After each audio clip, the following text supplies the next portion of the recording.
முருகன் கையில ஒரு வேலாயுதம் இருக்குதுல்ல? ஆமா. பழிவாங்க உணர்வை தூண்டக்கூடிய வேலாயுதத்தை தாயே குழந்தைக்கு கொடுத்த புராணத்துல தாய்மை உணர்ச்சி இருக்குங்கிறத எப்படி ஒப்புக்கொள்ள முடியும்?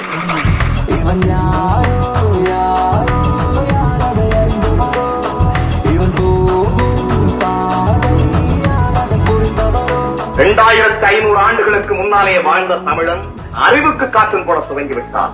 அறிவு கூர்ந்து இருக்கணும். கூர்ந்த அறிவு குறுகிய அறிவா இருக்கக்கூடாது. அது அகழ்ந்து இருக்கணும். அகழ்ந்த அறிவு மேலிருந்த மாதிரியா மிதக்கக்கூடாது. அது ஆழ்ந்து இருக்கணும். அறிவு கூர்ந்து அகழ்ந்து ஆழ்ந்திருக்கு. உருவமற்ற அறிவுக்கு தமிழன் போட்டு காட்டிய காற்றும் தான் தேன்.